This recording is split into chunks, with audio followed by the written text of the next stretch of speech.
Hey everybody, so tonight's the dark moon, and this is the quiet before the ignition. If you're ready to tell the truth and adjust your aim, then come with me and Saint. Hi friends, it's Jojo and Saint, and this is your dark moon night witch ritual. But before we get into the ritual part, I want to slow this way down and explain what we're doing.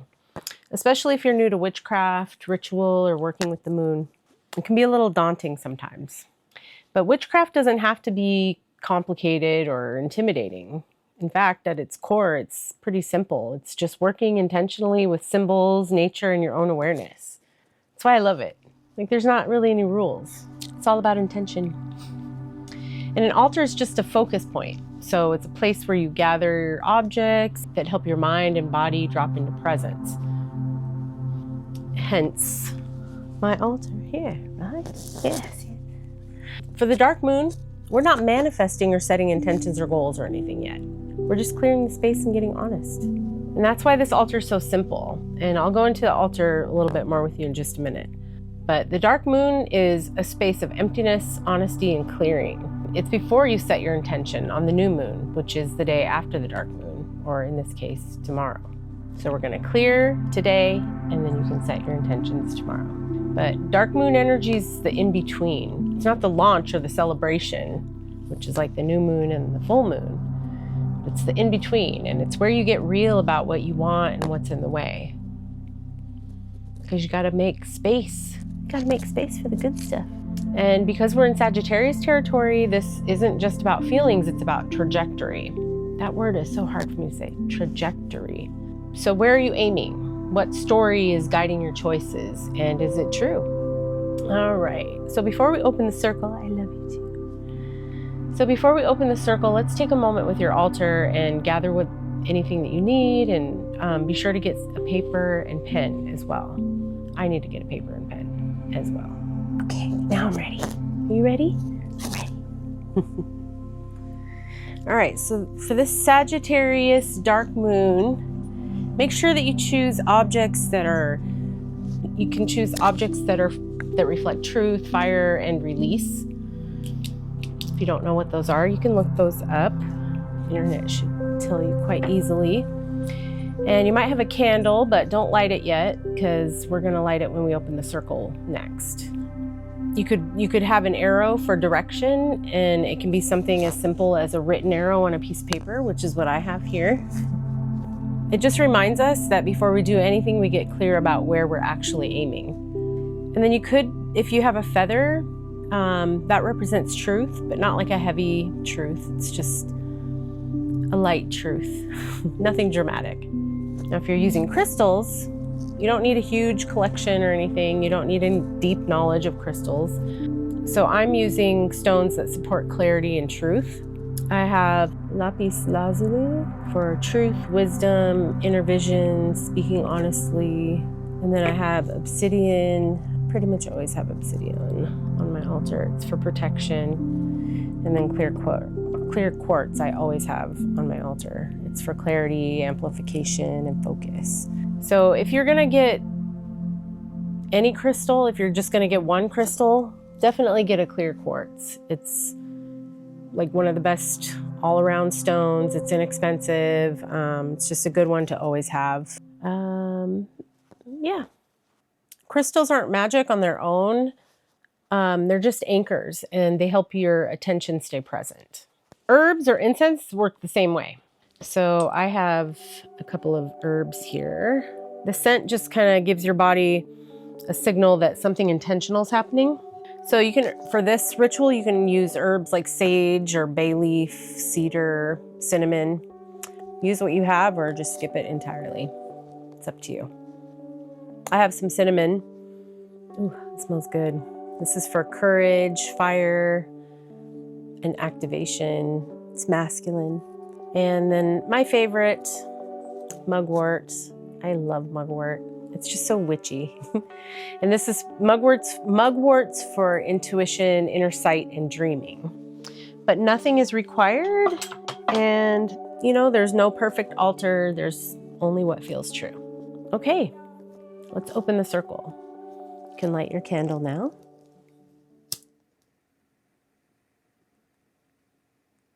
If you like, you can burn some incense or some herbs if you have them.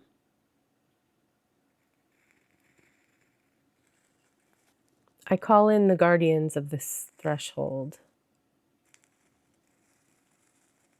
I call in the steady dark. I call in the fire of truth.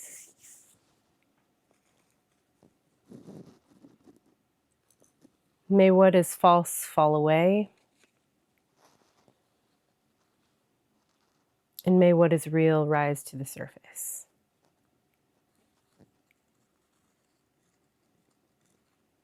May I be brave enough to see my own aim clearly. The circle is cast in protection and clarity. Only what serves truth, healing, and the highest good may enter.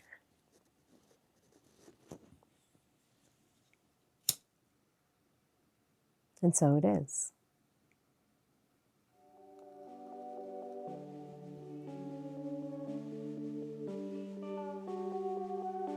Now, before we do anything else, we listen. I pull one card for the message of this dark moon. What truth wants to be named so the path can reveal itself?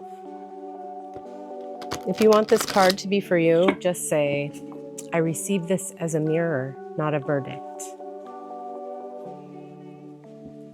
I receive this as a guidance, not pressure.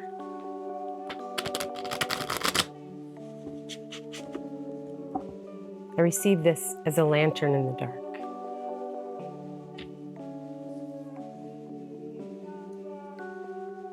I should start my charcoal before the ritual. It always takes a while to heat up. It's like barbecuing.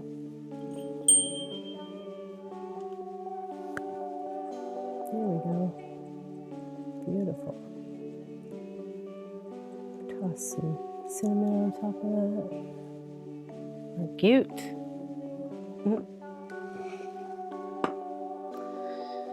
All right. Okay.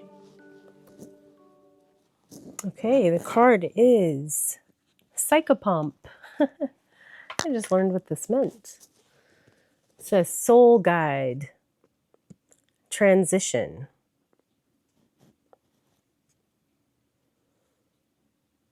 That's beautiful.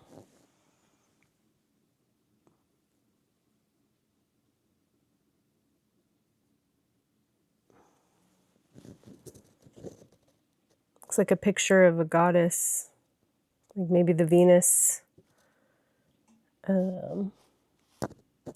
statue holding a torch. Oh. It looks like there's like a dead soul like at her feet. Oh, maybe, like she's leaving her body or something. So this could be maybe like a death of some kind, like a transformation. Let's see what the book says. There's like 3 different languages in here. Okay, Psychopomp, Soul Guide, Transition. With a foot firmly in the realms of life and death, Hecate allows us to move through the transitions of experience.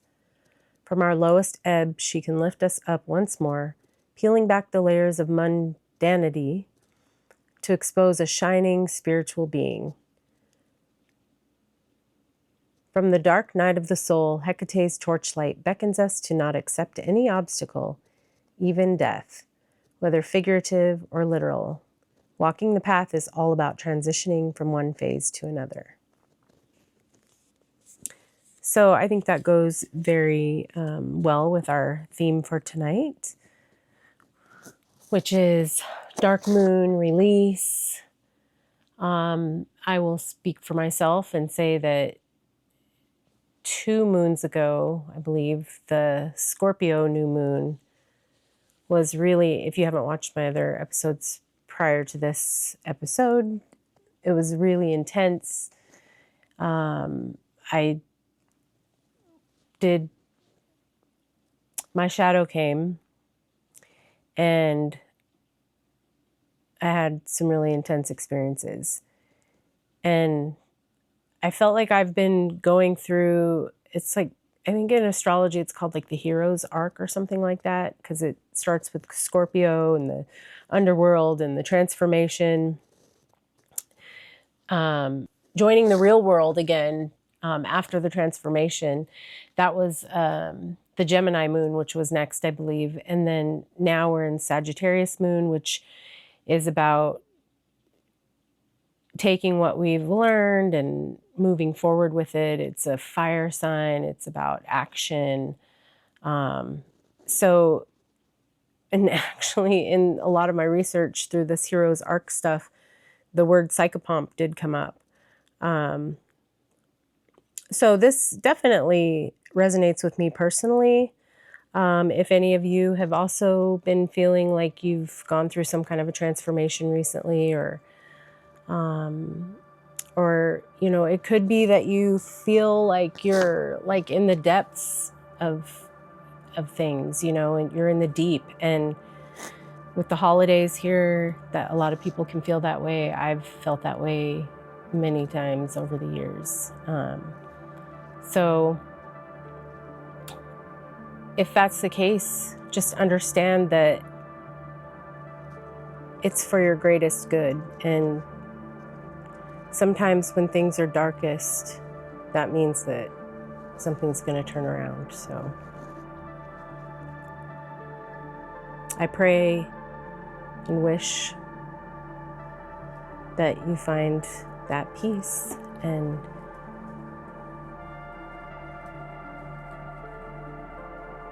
tonight, by doing this release ritual, you're making space for something beautiful to take the place of all of that stuff that is dying or has died in you, that you don't need anymore. You're leaving it behind, because where you're going, you don't need that anymore. It's beautiful. I love shadow work. I love transformation work. I have been through so many throughout my life. So, as you can tell, this is kind of my jam. Anyway, once you're all settled, then we'll just go ahead and move into the ritual. Yeah.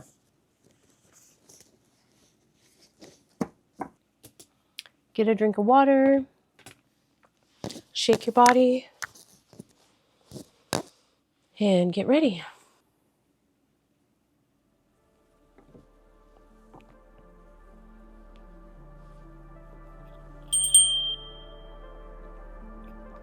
This is not a time to push intention forward. The dark moon asks us to listen before choosing. Hold a crystal, or place your hands on the earth or the altar. Now breathe in.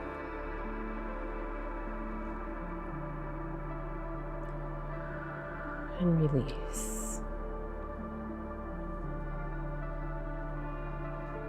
Sagittarius asks, what belief is ready to be released? What story no longer holds truth for you? And where has my aim been scattered or off?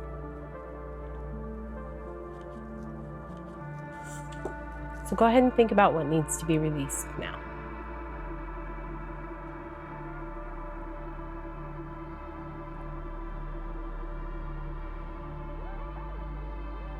And get your pen and your paper.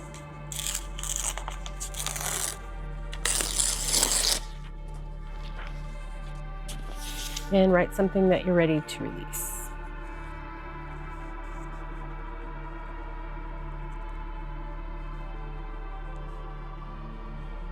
Could be a belief, a story, a direction that no longer fits.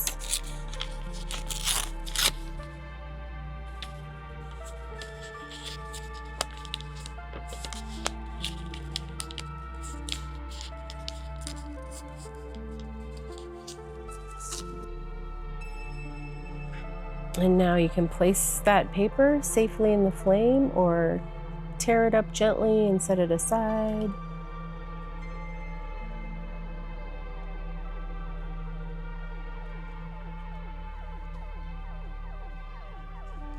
And let this clearing create space for what is to come. No new intention is planted yet, only honesty. That's what the dark moon is all about.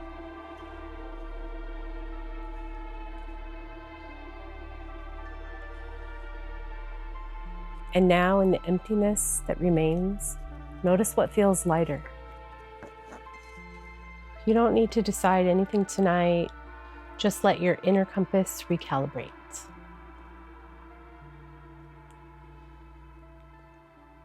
That's the end of our ritual, so we'll go ahead and close the circle. Remember, it's always important to close the circle, to seal off the energy.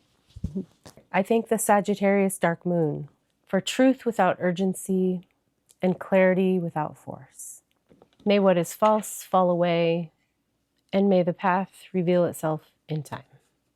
The work is done, the energy settles, and the circle is closed but not broken.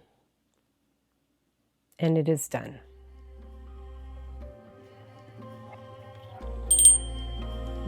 I love my bell. So if this ritual met you in a real place, take a deep breath and drink some water and be gentle tonight. Truth is powerful, but it's also tender. I'm Jojo, and this is Song Witch, Alchemy for the Modern Mystic. Until next time, keep rising with the moon.